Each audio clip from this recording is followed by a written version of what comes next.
well-regulated militia be necessary to the security of a free state, the right of the people to keep and bear arms shall not be infringed. Welcome to another edition of Bearing Arms, Cam and Company. My name is Cam Edwards. I am so glad you joined the program today.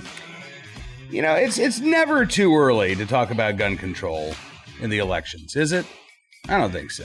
I mean, we've got elections coming up in Virginia here in just a couple of weeks, so we'll probably be talking quite a bit, actually, about the Virginia races. But, you know, look, there's already a lot of talk about what's going to be happening next year in the midterm elections, including at the state level. One of the areas where Democrats, I think, are deluding themselves, but we'll get into that as to why. One of the areas where Democrats think they can actually make some gains next year, the state of Texas. I know, but they've got a secret weapon. That's right. They've got Beto O'Rourke. Yep. This from the New York Times. Beto O'Rourke draws closer to entering the Texas governor's race. He's been calling Democratic leaders in Texas to tell them he's seriously considering challenging Governor Greg Abbott in 2022. Yeah. I don't see it. I mean, I don't see it.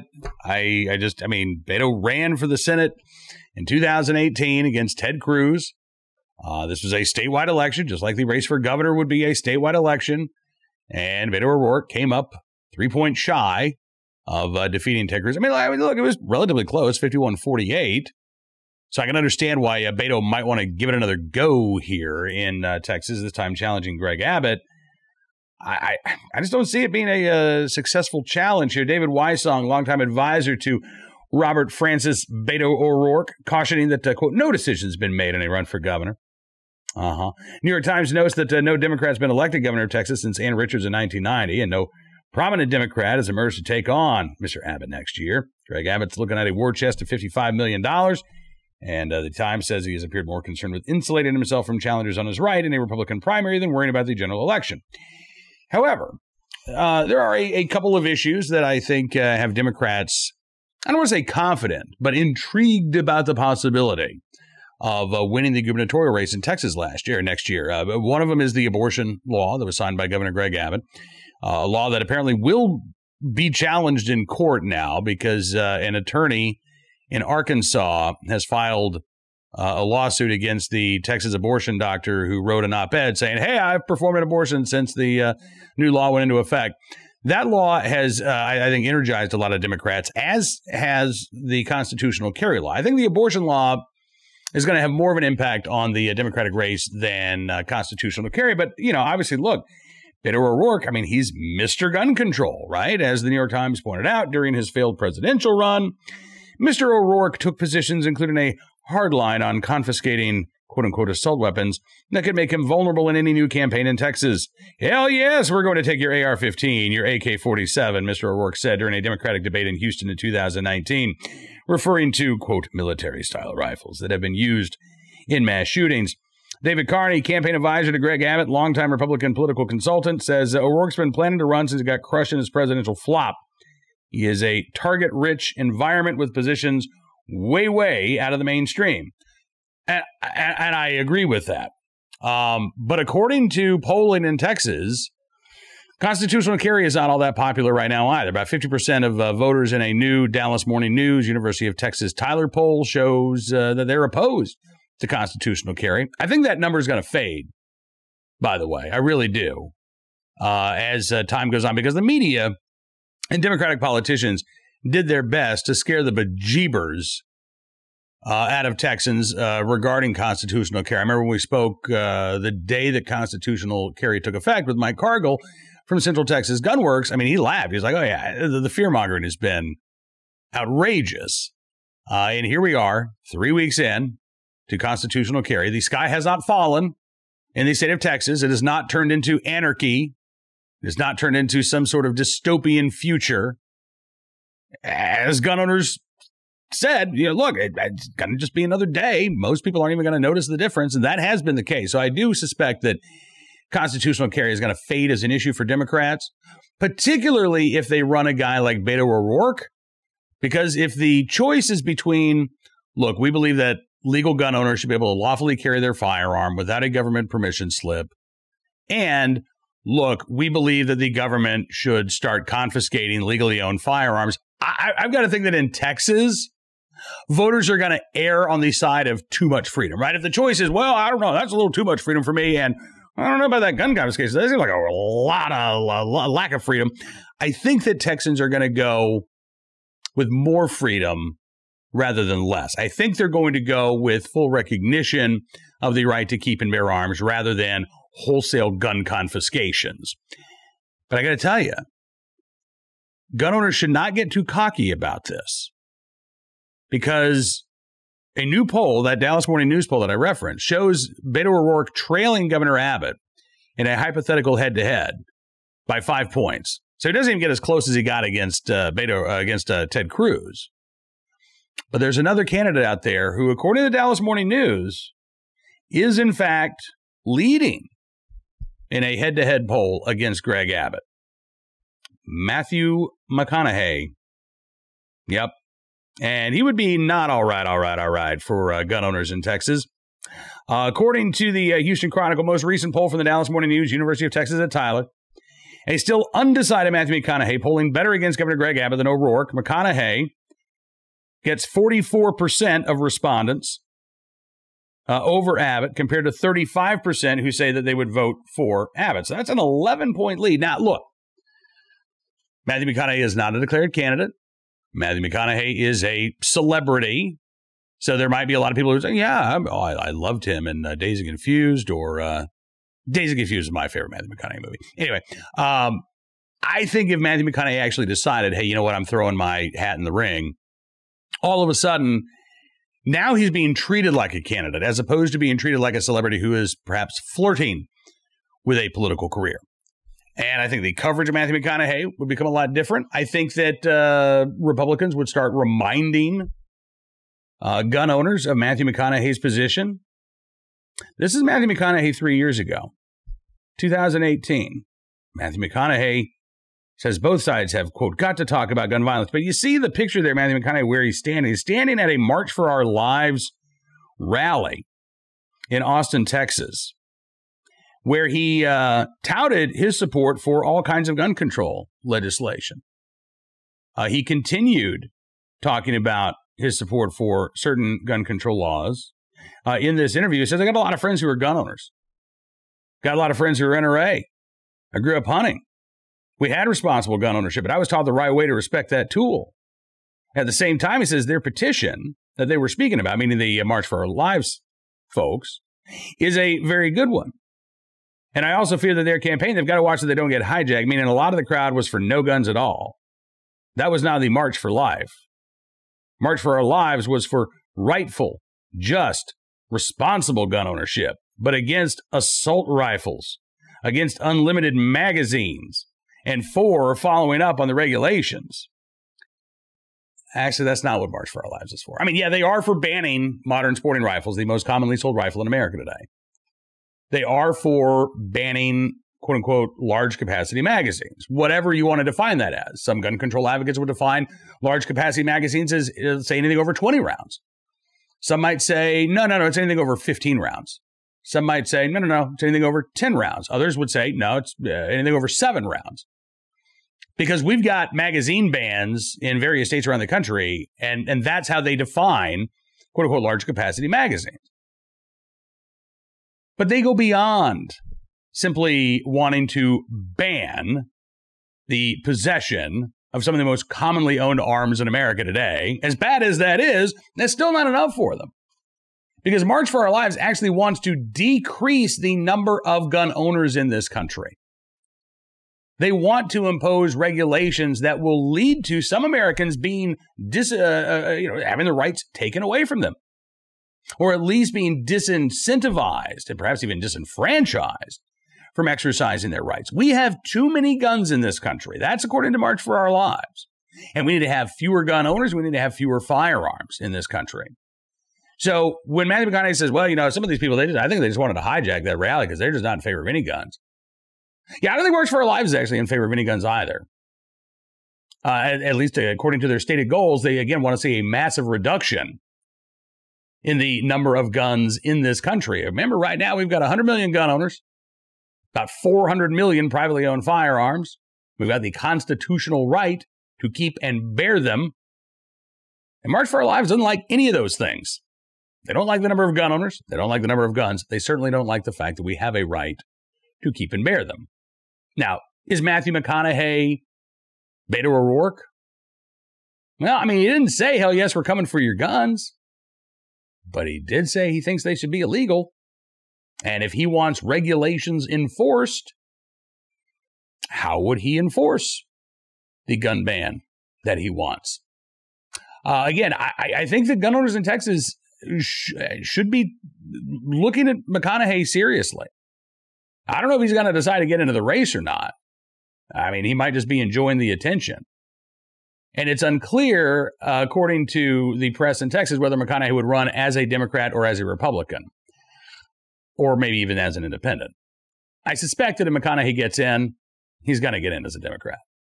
He's going to get in as a, common sense, moderate Democrat, but that's how he would try to portray himself. But I suspect he's going to get in as a Democrat. You could run as an independent in Texas, but at that point, I think, McConaughey would probably be playing the spoiler. And I don't see McConaughey challenging Greg Abbott in a Republican primary. I just don't see that working out well for McConaughey. So if McConaughey decides that he's going to run, I think the most likely possibility is that he runs as a Democrat. And I think if Matthew McConaughey ran in the Texas Democratic primary, he would clean Beto O'Rourke's clock. I mean, it wouldn't even be close. And as satisfying as that might be, to watch Robert Francis Beto O'Rourke once again do a political pratfall and end up flat on his face, I think McConaughey would be a much more dangerous candidate for gun owners if, in fact, he does decide to get in the race. So just keep your eye on that. We've still probably got a couple of months, I think, before Matthew McConaughey would have to make a decision. Although if Beto throws his hat into the ring this week or in the next a week or so, then McConaughey might feel a little bit of heat to make up his mind one way or the other as to what he's going to do. I would imagine that Matthew McConaughey would probably not independently finance his entire campaign. I mean, Lord knows he's got some scratch, but he'd probably be able to reach out to his network of anti-gun celebrities. And in order to do that, you got to put the team in place, right? You got to have the infrastructure. Even if you're running as an independent, you need that infrastructure in place. So time is getting a little short for Matthew McConaughey to make up his mind. We're about, 14 months, less than 14 months, 13 and a half months away from Election Day next year. At some point in the near future, McConaughey is going to have to decide if he's going to make it official or he's going to bypass and leave the Democratic field to Robert Francis Beto O'Rourke. And we will, again, be keeping our eyes on that. But Matthew McConaughey, the idea of him into some sort of, pro-gun moderate Democrat, no, doesn't fly. Not with me. Not unless he is willing to publicly repudiate his own position just a couple of years ago that we need to, again, ban and criminalize the possession of some of the most commonly owned firearms, not only in the state of Texas, but across the United States. All right, let's turn our attention to today's Armed Citizen story, our good deed of the day, and our recidivist report. Start there from North Carolina. Again, North Carolina Democrats and anti-gun advocates recently decided to keep a law in place that dates back to the Jim Crow era that was designed specifically to prevent disfavored individuals, shall we say, from exercising the right to keep arms. And of course, at the time of Jim Crow, those disfavored individuals were largely Black Americans, right? So they got to keep that law in place because it's a good gun safety law. It prevents criminals from getting a hold of firearms. Meanwhile, North Carolina getting ready perhaps for the most violent year in its history in terms of the homicide rate. So I don't think you'd really say that the state's pistol purchase permit law is actually preventing violent crime, because it sure doesn't seem to be working that way. But while the state is keeping that racist gun control law in place, it is failing to keep track of thousands of North Carolinian convicts who are on probation and parole. Records show more than 11,000 convicts on probation and parole are missing. They don't know, state just doesn't know where they are. Yeah, they're supposed to be keeping track of them. They don't know. WCNC in Charlotte says the man the police say randomly attacked a woman in Charlotte, murdered another, and killed a man in Greensboro earlier this month was under the supervision of the North Carolina Community Corrections Department at the time, but records show the state had lost track of him just days after his release from prison. Yeah. Malik Moore, one of more than 11,000 convicts out on probation and parole in the state of North Carolina who have avoided their court-ordered oversight as of early September. Mothers of Murdered Offspring coordinator Mark Raley says the state needs to be held accountable. Not only the blood of the victim is on the person who did it, the suspect, it's on the state as well. Malik Moore accused of a broad daylight attack on September 5th, the random murder of a Hurricane Ida evacuee named Gabrielle Alnut on September the 6th, and then the murder of 21-year-old Christian Mbimba on September the 3rd. State records show that Malik Moore was released to parole on August the 20th after serving several years for breaking and entering. The North Carolina Department of Public Safety confirmed that he was listed as an absconder just 5 days later. Community Corrections spokesperson Greg Thomas says the North Carolina Post-Release Supervision and Parole Commission issued a warrant for Malik Moore on that date. Great. Great. So issued a warrant. And again, if law enforcement runs across Malik Moore, they'll figure out, all right, well, absconded. But that's not happening with these 11,000 people. Again, not until a crime is committed or perhaps police make a traffic stop, but unless there is some random encounter between law enforcement and the individuals that are supposed to be being supervised by the state of North Carolina, these guys are getting away. More than 500 individuals who are on probation or parole for assaulting women. A small group convicted of child abuse, kidnapping, rape, and murder. I mean, this is ridiculous.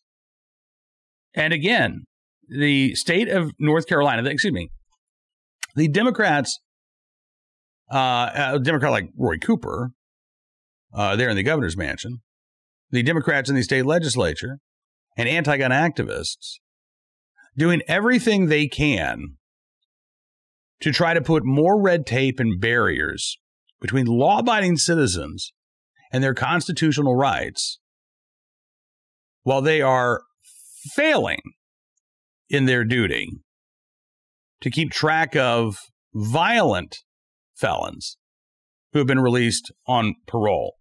So we talk about the recidivist report. Malik Moore is certainly an example of this, but unfortunately there are thousands, literally thousands, of other cases in North Carolina that we could, and perhaps should be talking about as well. Today's armed citizen story from the Cleveland suburb of North Olmsted, Ohio, where a 69-year-old woman was forced to defend herself and her husband from an intruder on Sunday evening. This 69-year-old woman, you can see just a portion of the 911 call here. The 911 operator saying, you heard the gun inside the residence? And the homeowner said, no, I shot the gun. She and her husband were at home Sunday night. This 21-year-old woman shows up, breaks into their home, begins assaulting the 69-year-old's husband. And that's when the 69-year-old woman grabbed their handgun and fired a shot, ultimately shooting and killing the intruder. Now, police say that this is a clear-cut case of self-defense. They say, by the way, the state's new stand your ground law doesn't really apply here because this was inside the home, so this is more covered under castle doctrine, but they're not facing any charges. They're still not sure how this 21-year-old picked this home to try to break into. The couple say they've got no connection to her. They didn't recognize her. Neighbors say that they've never seen her before either. So there are still some unanswered questions here, but we do know that this was a justifiable homicide, and thankfully, this woman was able to get a hold of her firearm, not only again to protect herself, but to protect her husband as well.